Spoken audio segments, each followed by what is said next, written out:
Welcome back. In the last episode, we looked at the older generation of helmets, the Alton, Masker, and many others. This time, we're going closer to the present day, looking at what came with these helmets and what replaced them in part 2 of Russian Visored helmets and their evolutions. Remember to wait until the end of the video for our 3-Telnashka giveaway. Where to start off to try and top the classics? Nowhere. However, the closest we're going to get is the ZSH-1 series.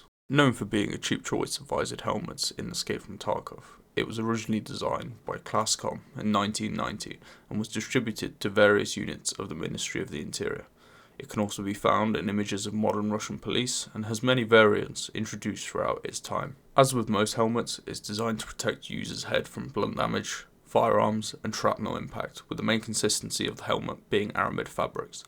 It can be equipped with a built-in radio headset, as well as a plastic visor and a riot neck guard which designates it as a ZSH-1. Now, more importantly, and the one that everyone knows and actually likes, the ZSH-1-2M. It is an assault variant for the bulletproof protection with BR2 class that can withstand hits from a 9mm PM pistol from 5 meters.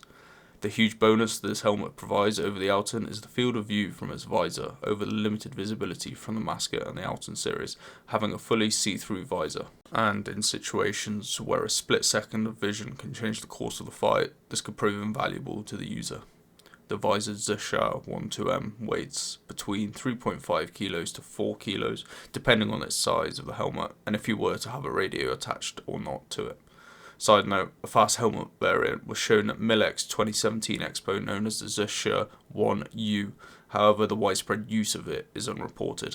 Side note, it was seen through the 2017 Moscow Pastry factory shooting. Before looking up this helmet, I didn't even know this happened. If you want a quick rundown of it, it went like this. The factory's former director was holed up inside the pastry factory as special forces circled the building. The director of the factory opened fire in self-defense and accidentally shot someone whilst being sieged. His reason for this standoff was that apparently authorities used fraudulent documents to steal his factory and bankrupt him. He had 8 kids, so with those numbers, he needed a pastry factory to fund his football team of a family. He later fled the premises whilst it was still under siege through a tunnel beneath the building, but was apprehended later. I just thought something with a title like that needed to be talked about. It's a trade-off for the ZSH-1-2M of sacrificing the visor's potential bullet absorption in exchange for a greater field of view, but still being a great option for its users as you aren't exactly expecting to take multiple and subsequent AK rounds to the grid. Here I just want to do an honourable or dishonourable mention on the Colt Pack in short. It's trash. No, but seriously, the Colt Pack 1S is a riot helmet with a wild GOST rating of being able to absorb hits from 100 joules, so if you are being hit in the head, make sure the person hitting you doesn't exceed 100 joules of energy.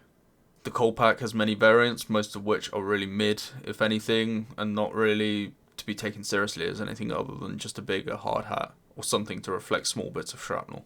Let me put it in perspective to you why I have such a dislike for these helmets.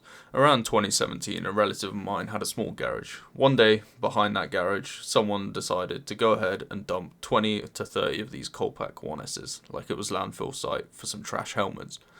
All in all, they were decent condition of course, clearly just some old storage that needed to be emptied. Thing is, even when that relative asked me, do you want any of these? I said no.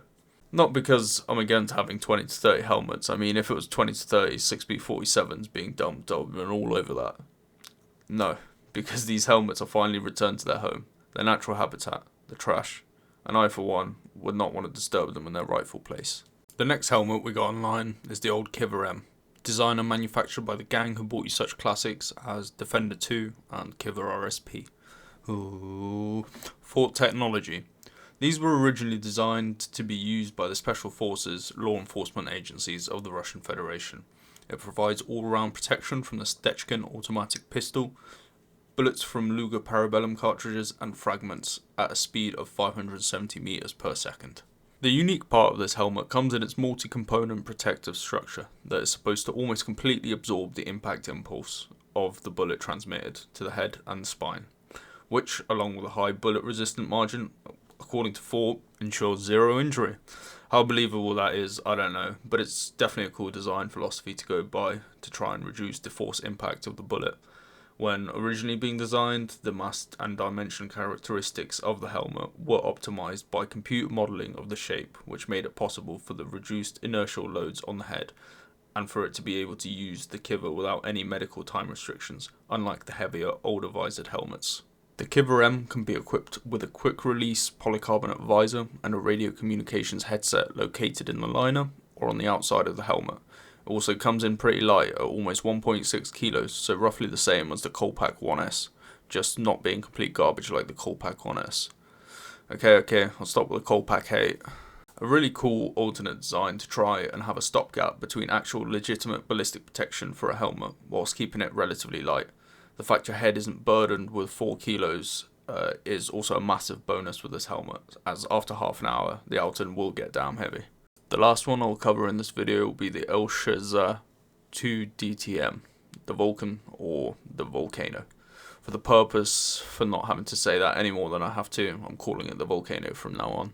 As with every helmet, it is designed with small arms protection in mind, especially the face and neck protection when the visor and aventail is equipped. The aventail itself is made of discrete fabrics based on aramid threads and provides protection to GOS Class 2. It has 2 available visors. Class 1 protection consists of only polycarbonate glass, whilst Class 2 protection consists of composite material and bulletproof glass. The helmet provides the standard GOS Class 2 like the older Alton relatives that came before it. Depending on the setup of the helmet, the maximum weight of the helmet is 4.5 kilos, which includes the aventail. The 2 can also be used in conjunction with the PMK and PMK3 gas mask. Early models can be seen as far back as 2008 and were more rudimentary than the current ones, lacking the elongated side rails. Alongside siege groups, these are also regularly used by sappers for their great protection. I want to thank you for watching. Remember to subscribe, like and comment. We're almost at 1,000 subscribers and I'm looking to do something fun and special for the 1,000 subscriber video. I know I couldn't get every single detail of the more modern helmets as they're a lot less popular than the older ones. Sorry it took so long to get this video out to you. We've been real busy with orders and designing our new Gorka range we're going to have coming out soon. Now, on to the giveaway. The 3 names we have to win the Telnashkas is at Zabivaka, This is Vora, and Quick478. As always, if you send us an email, we'll get a short or long sleeve VMF black Telnashka out to you as soon as we confirm it is actually you. Again, thank you for watching. If you have any video ideas, stick them down in the comments. This 2-parter was actually a comment suggestion from one of you guys. And remember, have a great day.